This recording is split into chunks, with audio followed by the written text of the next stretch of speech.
E aí pessoal, tudo bem? Mais uma aula da Bhagavad Gita, capítulo 4, verso 24.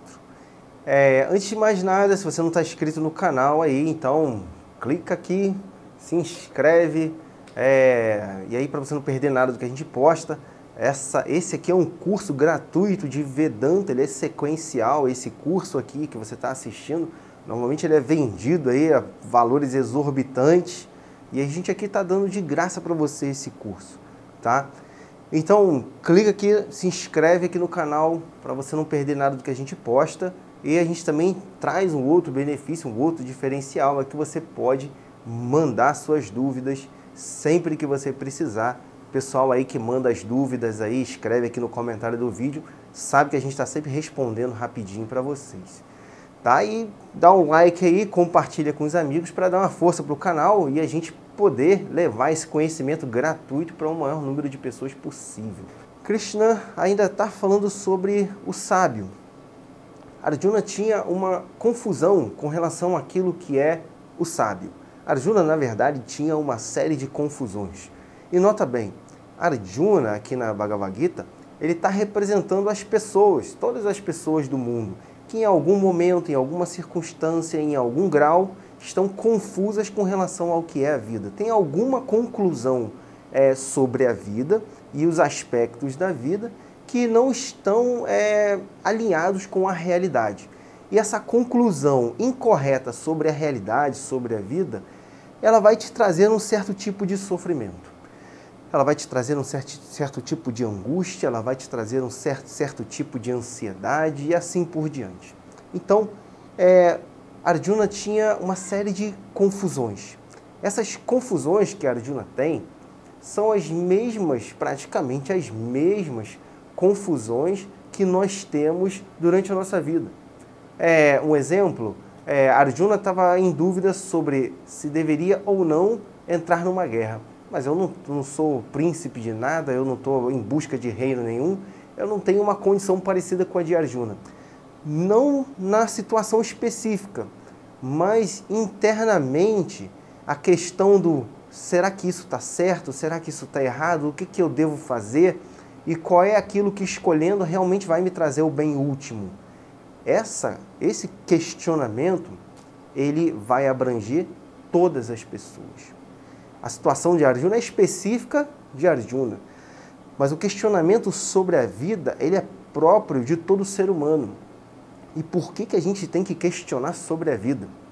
Porque, essencialmente, quando você vai trabalhar, quando você vai buscar um bom salário, quando você vai se qualificar para o mercado de trabalho, quando você quer encontrar o amor da sua vida, quando você quer casar e ter filhos, quando você quer viajar, quando você quer comprar a sua casa, quando você quer tantas coisas no mundo, essencialmente, na verdade, o que você quer é paz e felicidade contínua. E é por isso que o questionamento sobre a vida é importante, porque ele vai te conduzir a perceber onde está essencialmente aquilo que você busca, fundamentalmente, nas ações. Ninguém quer dinheiro pelo dinheiro. Ninguém quer uma casa pela casa. Você quer o dinheiro pelo poder de compra. Você quer o poder de compra por aquilo que o objeto significa para você. Você quer o objeto pelo aquilo que você acredita que o objeto traz para você. Então, essencialmente, na verdade, você, no fundo de todas as coisas, você quer estar bem com você mesmo. Então, esse questionamento, que é mais básico, que é fundamental, que é sobre a vida de uma forma mais ampla, ele vai fazer com que você tenha uma conclusão mais alinhada com a realidade e saiba se posicionar na ação, no resultado da ação, frente à dualidade como um todo, enfrentando todos os ciclos da vida. Então, essa pessoa que tem uma conclusão alinhada com a realidade, que tem uma percepção alinhada com a realidade, é chamado de sábio. Muita gente tem muito fetiche com relação ao que é sábio, muita projeção com relação ao que é sábio, e Arjuna aqui na Bhagavad Gita não é diferente. Ele tem uma ideia de sábio ainda um pouco confusa, que na verdade não tem nada a ver com o sábio ainda. Lá no capítulo 2, ele falou, como é que o sábio, ele senta, como é que ele anda, como é que ele fala, como é que ele se locomove. Mas como assim? O sábio não é aquele que veste uma roupa determinada, não é aquele que come uma comida determinada, não é aquele que fala uma linguagem determinada, não tem um trejeito. O sábio não é isso. Apesar do sábio poder ter determinadas características externas, essas características externas em nada determinam aquilo que é o sábio. Então, Krishna está gastando sim alguns versos aí para poder explicar aquele que é o sábio. E muitas pessoas, elas vão ter uma ideia do que é o sábio. E muitas vezes essa ideia, ela te distancia daquilo que é samadhi, daquilo que é o objetivo real do conhecimento. Você coloca esse tal de sábio que você criou na sua mente numa outra ponta do abismo e você na outra. Então você tem uma admiração pelo sábio, e a admiração que você tem pelo sábio é o fato de que ele chegou no lugar onde você provavelmente nunca vai chegar. É aquela pseudo-humildade. Mas o sábio não é aquele que é celibatário. O sábio não é aquele que é swami, não é aquele que é sannyasa, não é que sannyasi, não é aquele que carrega uma danda, como Krishna já falou. O sábio é aquele que tem uma visão real da vida, que consegue alinhar as suas ações, seus pensamentos e as suas palavras, que consegue respeitar a sua própria natureza e os ciclos pelos quais a sua mente está passando. Às vezes a gente cria uma ideia muito torta de sábio, achando que, não, o cara é celibatário, ele é um sábio. Não é, não tem nada a ver o celibato com a sapiência. Nem todo sábio é celibatário. Um sábio pode ser casado. Então, como um sábio pode, uma pessoa pode ser sábia lidando com as atividades do mundo cotidiano, com as atividades práticas, tendo uma família, tendo um trabalho? Óbvio. De que forma ela se torna sábia? Fazendo com que as atividades cotidianas sejam um instrumento para yoga, sabendo respeitar a sua própria natureza, entendendo que se a minha mente precisa passar por essa experiência, eu passo por essa experiência da melhor maneira possível, carregando o maior número de aprendizado possível. Então, esse também é sábio. E não só aquele que vai morar numa montanha, que está morando num ashrama, que está vestindo uma roupa, que tem um monte de discípulo e tal. E não é só esse que é sábio. O sábio pode ser você também. Sábio é você que pega, escuta a aula, reflete, tenta levar para o seu dia, observa a sua mente, vai acompanhando todos os resultados mentais, os impulsos mentais, vai dando um direcionamento, vai assimilando e sedimentando cada vez mais o conhecimento, e cada vez mais que o conhecimento se sedimenta, mais você tem uma visão ampliada sobre a vida. Então eu digo para você, se você faz isso, você também é um sábio. Então vamos acabar com essas projeções, e até idiotas, que a gente cria sobre a espiritualidade.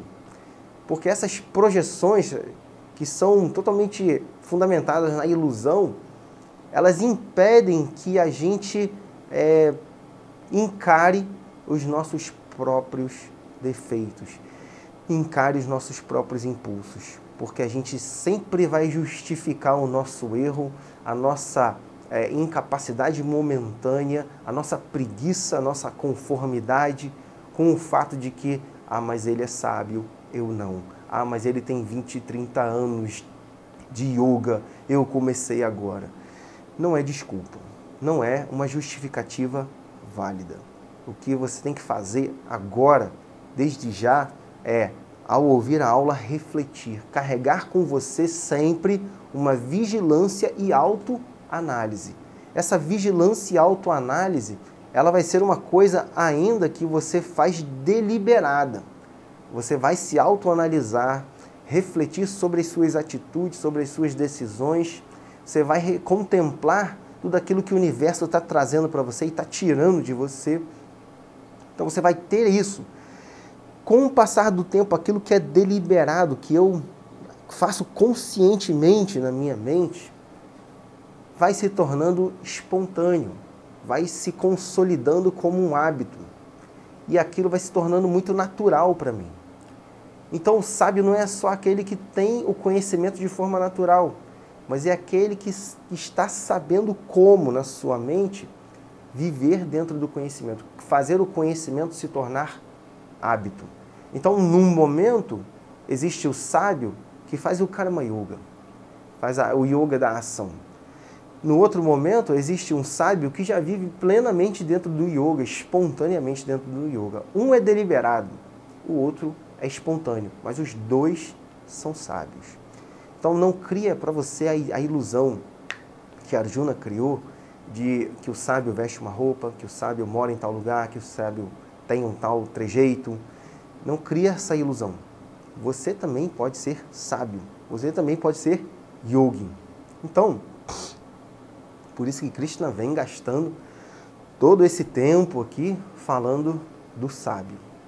E aí, como é que o sábio vê o mundo? Quando ele está dentro da ação, o que o sábio faz? Eu falei no capítulo 3, no capítulo 2, Krishna começou a explicar sobre yoga. Ele falou para Arjuna, eu falei para você sobre o conhecimento analítico. Agora, perceba esse conhecimento analítico dentro do yoga. E aí ele começou a explicar o que é yoga. Yoga tem muitas definições que não são excludentes, elas se autocompletam. Então, ao longo das aulas aqui, a gente vai jogando as definições e se você está assistindo desde o comecinho, você já tem uma visão bem ampla do que é yoga, bem ampla. Então, como é que o sábio vê o mundo? Como é que ele faz a ação? Krishna vai dar um exemplo nesse verso 24. Ele está falando, Krishna está falando, aqui está descrevendo um ritual. Por que um ritual? O ritual naquela época, um ritual de fogo, ele era uma coisa muito comum. Era muito comum. Assim como quarta-feira, domingo tem um jogo do Brasileirão, naquela sociedade lá, aqui quarta e domingo tem futebol. Todo dia tem novela. Infelizmente a cultura é essa. Mas naquela época a cultura muito forte, também tinha presente naquela cultura o ritual. Então Krishna pega um elemento que é fortemente conhecido dentro daquela cultura para poder dar um exemplo do yoga, da visão do sábio. É óbvio, a gente não conhece a cultura, a gente não viveu naquela cultura, mas a gente tenta trazer para você a situação da época. Então, Krishna vai dizer: Brahmarpanam Brahmahavir Brahmagnau Brahmanahutam Brahmaivate Gantavyam Brahmakarma Samadhinam. Como é que o sábio vê a ação? Como é que ele faz a ação? O que é aquilo que o sábio carrega dentro da sua mente ao fazer a ação? Especificamente o ritual. Mas aqui é o exemplo do ritual. E aqui, a partir do exemplo do ritual, você pode ter o exemplo de todas as ações da sua vida. Você pode ter o exemplo de toda a sua vida. Ele vai dizer, Brahma Arpanam. Brahma é Arpanam. Arpanam vem da raiz Arp. A-R-P, quer dizer oferecer. Arpanam quer dizer um oferecimento, ou a parafernália do oferecimento. Num ritual, não sei se já foi em algum templo budista, Vaishnava, qualquer tipo de templo, se você vê um altar ali, existe uma série de equipamentos ali, uma série de instrumentos que são utilizados para o oferecimento, para aquela ritualística. Por exemplo, você vai num templo, existe ali o símbolo, você toca o símbolo, aí você tem lá um suporte de ferro onde você coloca uma mecha de algodão embebida em ghee, coloca fogo, então você segura aquele suporte e oferece o fogo. Então aquilo é arpana, aquilo é instrumento, aquilo é parafernália. Você tem o abano, então você pega lá o abano lá e abana a deidade. Então esse abano é arpana, ele é um instrumento, ele é parafernália. E assim, são inúmeras parafernálias, inúmeros instrumentos que são os suportes ao oferecimento. Krishna está dizendo, cada um desses instrumentos, todos esses instrumentos, Brahma, eles são Brahma. Brahma, aqui, quando você vai pegar as Upanishads, a tradição védica mesmo, você vai ver que as Upanishads elas descrevem uma substância que ela é não dual, que ela é isenta de modificação, que ela é isenta da ação do tempo, da ação. Então, essa substância é aquela que fundamenta o universo dual. Então, o não dual, o dual, ele é sustentado pelo não dual.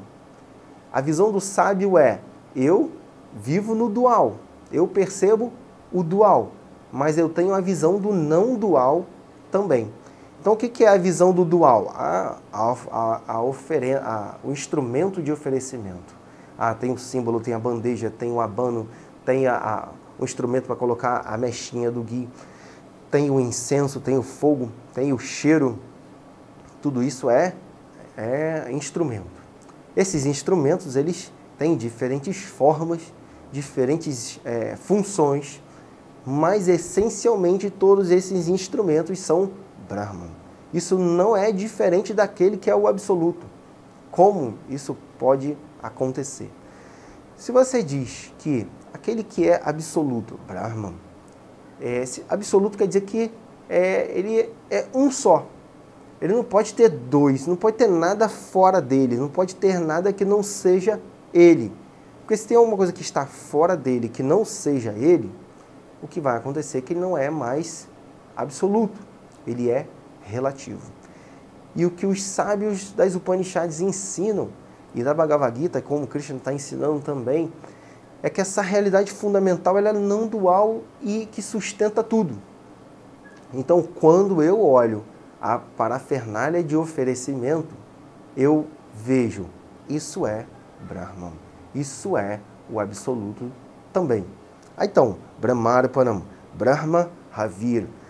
Então, Ravi quer dizer aquilo que é o oferecimento. O que é oferecido?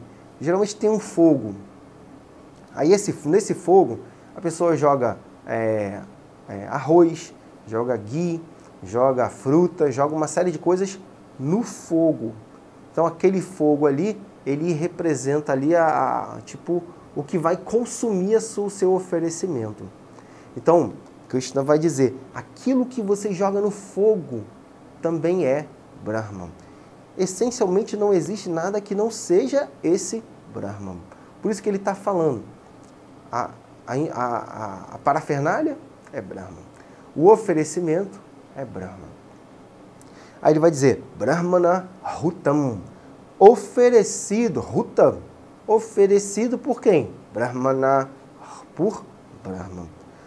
Então, você vai ver, quando você chega no templo, você vai ver o altar, você vai ver o Brahmana que está oferecendo, você vai ver o instrumento pelo qual está sendo oferecido e você vê aquilo que está sendo oferecido.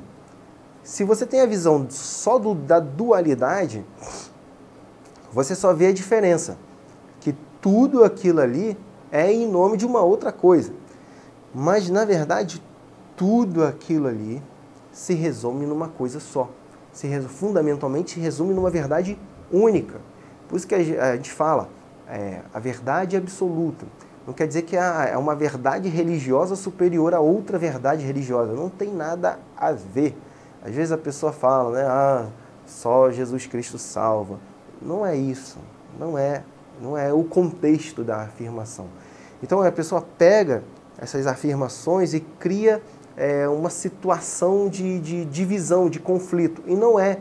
Porque se ele tem a verdade, se ele tem o conhecimento daquilo que é verdade absoluta, é justamente o conflito e a divisão que ele vai eliminar na vida dele. Então, se toda vez que você pega, não, a verdade absoluta está aqui, então não é verdade absoluta, é verdade relativa, porque ela está no local. A verdade absoluta é ali, também está limitada a um local. Já deixa de ser absoluto, passa a ser relativo. O sábio que tem a visão da verdade absoluta, ele não vê diferença, ele não vê divisão, ele não vê conflito. Porque ele entende que Vasudeva Sarvam, que tudo isso é Deus. Então, se a parafernália é Brahman, se Brahmahavir, se o oferecimento é Brahman, que é oferecido por Brahman, e aí, Brahmaiva Tena Gantavyam, peraí, Brahmagnal, que é oferecido aonde? No fogo, Agnal, Agni é fogo, Agnal é o locativo, no fogo, Brahmagnal, no fogo que é Brahman. Então o fogo é Brahma, parafernália é Brahma, aquele que oferece é Brahman, aquilo que é oferecido é Brahma, oferecido para Brahma no fogo que é Brahman. Então existe a dualidade, a diferença ali. O fogo é diferente da parafernália, que é diferente do Brahmana, que é diferente do altar, que é diferente daquilo que está sendo oferecido, mas essencialmente a causa de todas essas coisas é uma só. E essa causa única é também a visão daquele que é o sábio. Então, vendo a dualidade, percebe também aquilo que é o não dual. Aí, é oferecido no fogo que é Brahman. Então, ele vê o fogo também como aquilo que é Brahman. Não existe nada que não seja Deus. Essa é a visão dos Vedas. Não é que não exista, não é que exista Deus, não é que exista uma verdade única. É que, na verdade, só existe Deus. Não existe uma outra coisa. Se Deus é absoluto e existe uma coisa que está além dele, a parte dele, fora dele, que não seja ele, o que vai acontecer é que ele não é mais absoluto, ele é relativo, é uma dualidade. Então, a realidade descrita pelos Vedas ela é essencialmente não dual. E aí, Brahmaiva Tena Gantavyam. Então, Brahmaeva, Brahmaiva. Eva quer dizer, certamente, Brahma é o quê? Tena Gantavyam. É Gantavyam, aquilo a ser alcançado, aquilo a ser percebido, aquilo a ser entendido. Por quem? Brahma Karma Samadhina. Por aquele, Samadhina é um instrumental, que vem da palavra Samadhi. Samadhi, muitas vezes as pessoas explicam Samadhi de uma forma muito errada. A gente até gravou um vídeo sobre isso nos nossos vídeos de sânscrito, depois dá uma olhada lá, procura Samadhi. E as pessoas explicam Samadhi assim, Samadhi, equanimidade do intelecto, equanimidade da mente. Nada a ver, desculpa, nada a ver, nunca foi isso. Na verdade, sam, prefixo sam, quer dizer completo, o a, longo, que é intensificador da raiz, dha. Então, quando se fala samadhi, samadha, é a raiz. Quer dizer o seguinte, pôr em ordem, organizar. Organizar o quê? Organizar a minha visão, minha percepção da realidade. Então, quando eu tenho uma visão organizada da realidade, eu tenho um samadhi. E o samadhi é uma percepção expandida. O que é a percepção expandida? Não vejo mais unicamente a dualidade como um fator único. Eu vejo também a não dualidade, apesar da dualidade. Então, vendo aquilo que se modifica, existe o conhecimento daquele que é imutável. Vendo aquilo que começa e termina no tempo, existe o conhecimento daquele que é atemporal. Então, Samadhi é essa percepção expandida da realidade. Então, esse Brahman, ele é aquilo a ser alcançado em termos, aquilo a ser percebido, Brahma Karma Samadhina, por aquele que percebe que a ação é Brahman. A visão do sábio é de não dualidade. Ele vai ver as diferentes formas que se transformam no mundo. E ele vai, apesar das formas que se transformam no mundo dual, existe uma substância não dual que não se transforma, que permanece a mesma. O sábio, já falei essa palavra sábio aqui umas 500 vezes, o sábio é aquele que tem o conhecimento do não dual e pelo conhecimento do não dual, ele se posiciona na dualidade, ele vive a vida. Então, é isso. Então vamos para o próximo verso.